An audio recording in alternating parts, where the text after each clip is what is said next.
are the nutter. Me better than the bad boy calling Darth Vader. So in front of me I have the ZEV OZ9 Elite Edition by ZEV Technologies, licensed by PTS. This is the Elite version, so it's a higher price point than the standard edition. Deluxe includes better materials, better machining, and overall better internals, as they say. Only time will tell on that regard. But we're going to jump straight into it, kind of explain why I got this, the potential quirks, issues you may have, kind of go over T8's, I believe, first Glock system. So let's jump straight in. This is how your ZEV OZ9, don't know if the standard edition will come like this, most likely, but this is how your OZ9 will come in a nice licensed box. You'll have quite a, I want to say, a small instruction menu. It basically gives you a bit of a small assembly guide. The full installation talks about the machining and how it's got a deliberate tightness, and then it talks about the recoil rod and how to align that. Very small. Thing is, it does assemble a bit differently to a Glock. Instead of doing it straight from the front, you've got to do it kind of midway, snap it into lock, and that goes straight up. It's quite easy. Took like a couple of seconds to figure out, but then was all done and dusted. Very, very nice way to present it. Unfortunately, you don't really get a nice plaque. I know some people have bought like the Project Knox slide from RWA, and you get a nice little steel block with agency arms on it. I think it comes with a unique serial number. But in the box, you'll have your lower frame, your upper slide, the PTS mag that's included. I believe this was, can't remember exactly what that was, to be fair, in there. You get a little goodie box. So in here you have your RMR screws, I believe a adjustable trigger screw, and the fibre optic for the front iron post. You also get a nice bag of CL Project BBs, which is quite nice to see, to be fair, because normally with certain brands you'll get their own cheap, shitty brand, but these are CL Projects and they're quite nice BBs, so it's quite nice to see a bit of an upgrade in terms of the BBs that are included. So that's the box out of the way. Very nice, something you'd probably want to keep under your bed and or display. Hold on, let's get this actually back into its container. Bit of a finicky fucker this is. Right, back in, let's chuck this out of the way. So now on to the pistol itself. The first thing I kind of noticed was the weight. The weight feels very nice, especially when that slide is reciprocating. The trigger, crisp as fuck. I can't really complain. The main issues I did have going into this is it's a PTS product. They're not the best. I did have a, which one was it? The Matham's AR-15. At one point it was just a mate's and it just ran absolutely terrible. Seems PTS likes to have the, not saying the shoddy, but the cheaper brands make their gas guns, so KWA, KSC.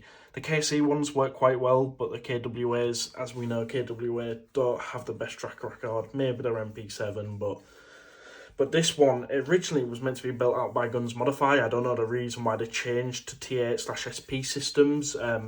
Probably because they're a cheaper brand. Guns Modify is one of the, let's say, the artisans of the MWS upgrades. A lot of people go towards their stuff to replace their standard TM parts, and I swear by them, I do too. So it's quite interesting to see T8's first Glock build, well, Glock hybrid type build.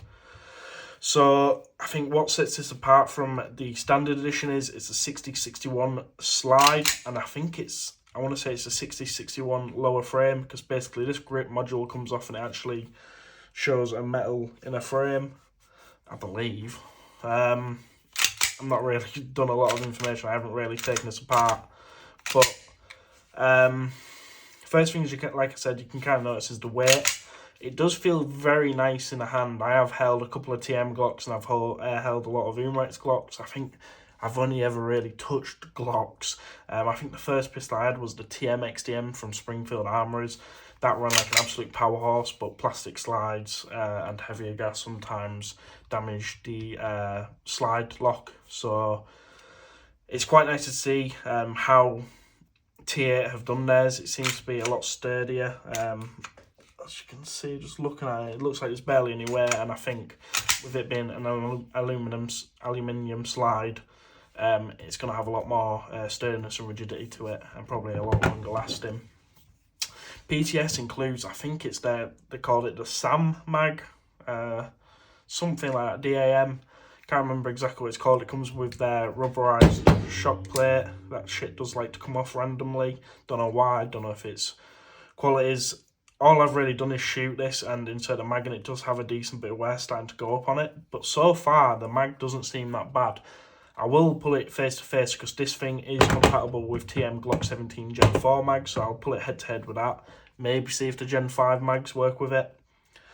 But so far, the mag seems okay. Like I say, I'll give it a test, but it'll be interesting to see how it works. I believe looking at this as well, it does allow for ambi, so you can actually swap the mag release around. Not the case with the slide release, but hey ho. So this does come fully built by T8, so you've got all the internals. I'm guessing a T8 bucking in there with their own nub. I don't know what in the barrel yet, but it looks to be maybe T8's own, potentially unicorn. Best way I can describe it, I don't really go into detail in that regard. But fully built for you. Let's go through some of the trigger action for you. This is going to be quite a rush one because I'm quite busy tonight, and I do like to do a further in-depth review later on. Trigger is very nice and crisp, I will put that. So let's put a couple of rounds on it. You see that base plate just likes to come off a lot just with basic force. Let's see if we can get a bit closer.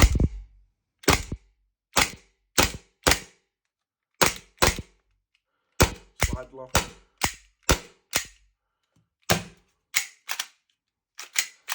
One of the issues I am having is the nozzle is actually struggling to move. I don't know if that's due to tolerances or it just hasn't broken yet. But when you're shooting, it doesn't really have that effect.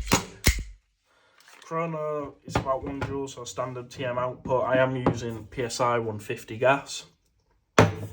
Let's go on to the big question that everyone's asking. Why the fuck did I spend £600 on an airsoft pistol? That's probably just going to be a holster hanger. I don't know, I trapped myself. I thought, fuck it. I don't think a lot of people are going to spend £600 on a bone stockyard pistol. And it is nice. I've been waiting for this for a long time. Standard edition is out now. I think you can get it at about £250. Like I say, it'll probably be lower quality. Hopefully, still quality control wise decent, but so far so good. Like I say, I'm going to run a couple of more tests on it. Maybe get it fielded a couple of times because, as you know, I am shit at going to airsoft. I just have my collection to build up, and for some reason, every time I have my collection built up, I sell it. So, but apart from that, £600 price tag, it's up to you. Would I get the standard edition over it if you're looking for an OZ9? Why not? But if money's not an issue for you, go for it. You do have to take into account if the standard edition is a lighter slide, so potentially plastic, like TMs are. You got to run a bit of a heavier gas to actually get it lock. You see how some of the Nova Staccato kits, bit sluggish, but this one, just from capturing it, it's quite a bit snappy. Well, that's it. I will go into this a bit more in depth when I'm not getting absolutely rushed, but that's it. Me a the nutter, me better than the bad boy calling that. Me a